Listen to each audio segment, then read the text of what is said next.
সবাইকে। তোমরা সবাই কেমন আছো? তো আমি আজকে তোমাদের সাথে একটা এক্সপিরিয়েন্স শেয়ার করব। সেটা হচ্ছে আমি ওই পশ্চিমবঙ্গ সরকার অনুমোদিত একটা জব ফেয়ার হয়েছিল, তো ওখানে গেছিলাম। তো ওখানে কি এক্সপিরিয়েন্স হলো সেটাই শেয়ার করব। তো আমি অ্যাপ্লিকেশন করেছিলাম, ওখানে লেখা ছিল গ্র্যাজুয়েশন। আমি গ্র্যাজুয়েশন অনুযায়ী অ্যাপ্লিকেশনটা করেছি। দিয়ে তারপর ওখানে বলছে কি তোমার হবে না, তুমি আরও অনেক কিছু জানতে হবে আইটি ফিল্ডে। তো ওই জন্য আমাকে আর ইন্টারভিউতেই নেয়নি, মানে কোনো কথাই শুনলো না, ইন্টারভিউ স্ট্যাম্প দিয়ে ছেড়ে দিল। তো এটাই হচ্ছে ব্যাপার। তো বলছে তুমি আমাদের ওয়েবসাইটটা দেখলেই বুঝতে পারবে, কিন্তু ওখানে তো মেনশন করা উচিত যে আইটি ফিল্ডে চাই এরকম। তো এটাই আমি বললাম স্যারকে যে ওখানে তো কিছু লেখা নেই যে আইটি ফিল্ডে চাই এরকম। দিয়ে বলছে যে একটা ড্রাইভারও চলে এসছে আমাদের এখানে ইন্টারভিউ দিতে, তো ওরা তো লিখেছেই শুধু গ্র্যাজুয়েশন, তো দিতে তো আসবেই মানুষ।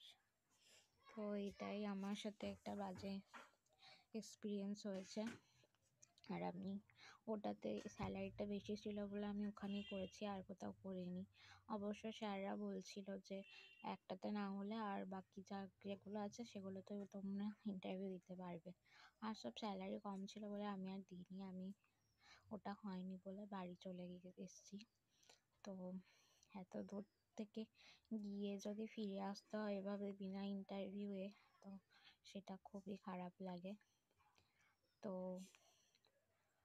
এটাই বলার যে তোমরা আবার পরের বার হলে একটু দেখে শুনে নেবে, দেখে শুনে অ্যাপ্লাই করবে, আমিও তাই করব। তো এই একটা বাজে ঘটনা ঘটেছে আমার সাথে। অনেক দূর থেকে গেছে, মানে আমার বাড়ি হচ্ছে বর্ধমান ঘুষকরা।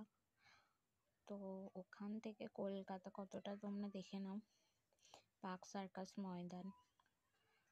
তো এত দূর গিয়ে শুধু ফিরে আসতে হলো। তারপর সকাল কটায় বেরিয়েছি, 7টায় বেরিয়েছিলাম, বেলা পৌঁছেছি প্রায় 1:30। তারপর আবার ব্যাক করেছি, বাড়ি ঢুকতে ঢুকতে প্রায় 9টা বেজে গেছে রাত্রি, অথচ আসল কাজটাই হলো না। তো তোমরা দেখে শুনে পরের বার করবে, আর আমিও তাই করব।